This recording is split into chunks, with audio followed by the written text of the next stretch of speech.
Art in the modern world has this poor reality of becoming something of a drag. Whether it's using art for tax write-offs or it's generally underappreciated, art gets a bad rap. People limit it to stone carvings or paint on canvas, but art itself is so much more than that. It's movies, video games, dance, music, robotics, so much more. We tend to look at art as a platform to get rich, when, before the big names and iconic visages, art served its one true purpose, to create something that you will appreciate. Now let's go back, way back, all the way to the Stone Age, when the first works determined to be art by historians were carved knives and tools. Now the common reaction here is, it's a tool, it served a purpose, it's not art. But that's just not true. More and more, we see objects today that relate in some way. Shields that have designs on the front to strike fear into an enemy. Gold plating or intricate engravings on a pistol. These are all examples of people looking past the first assumption of, that's a tool, and seeing what else it could be. The Stone Age is a prime example in the Paleolithic era. Oh my god. The Stone Age is a prime example. In the Paleolithic era, these were the first peoples to create tools, and more so, art. It's not just the tools they made, it's also statues, figurines, clay-based works that, at the time, could have been religious relics, but more likely, it was just something that people wanted to make. So they did, and they enjoyed it. Art has been bastardized, and it leaves little to the imagination for what it could be for. Something always has to have meaning, not to say that works don't have meaning, but sometimes it doesn't have to. Ancient Egyptian artworks were pigment on walls called frescoes. These frescoes were depictions of gods and leaders, most of them commissioned for those who they were depicting. But sometimes, most of the time, the works were just for the creators. Tons of artwork was found in ancient homes and burial sites. They weren't hung up in a pyramid or considered to be some ancient religious relic. They just had the simple purpose of being beautiful. We tend to fall back on that. If it's not beautiful, then it's not good art. And that's a narrow-minded point of view. I can't say this enough. Art is so much more than what people make it out to be. Even for the people who create it, they can't possibly know the effect it can have on others and how much greater the work is. A personal example was my uncle. He was a woodworker and he hand-carved an instrument called a strumstick. It's a simple musical device. It's composed of a thin neck, small sound hole, and 3 strings. My dad received this brother's gift and tucked it away and forgot about it, never bothering to learn how to use it. One day, while cleaning out the basement of my parents' home, I found it. I set it aside to look into it. Out of curiosity, I learned how to play it because, at the time, I only knew how to play one instrument. After learning 2 or 3 songs, I decided to show my dad. I called him in, he sat on the bed, I pulled out the strumstick and played "You Are My Sunshine." I wasn't paying attention to my dad as I played. My attention was on where my fingers were placed. After the notes were played, the lyrics sung, I looked up to see my father's reaction. And I wasn't prepared for this. My father sat there on my bed, tears in his eyes and a grin from ear to ear. At the time, I didn't realize it was my uncle's craftsmanship in my hands. He had passed away a year earlier, but the wonderful creation he had made 12 years ago still played beautifully. The words, combined with the sounds of a loved one lost, was enough to bring my old man to tears.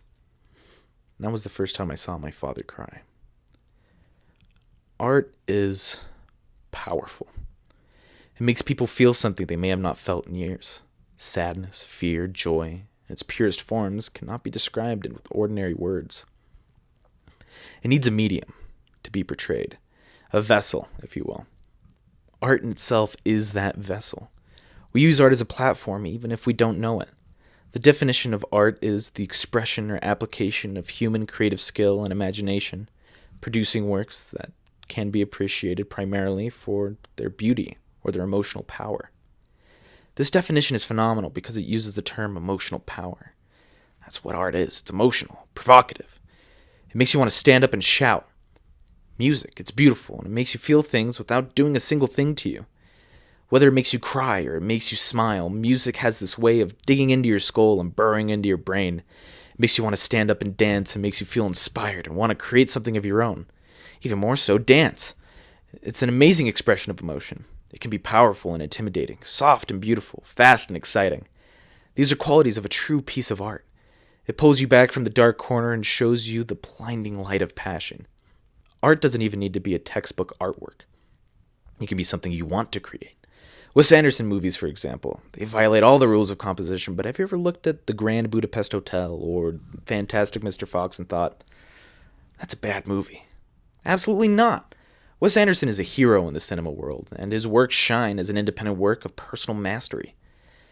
Still talking about movies, let's get into visual effects.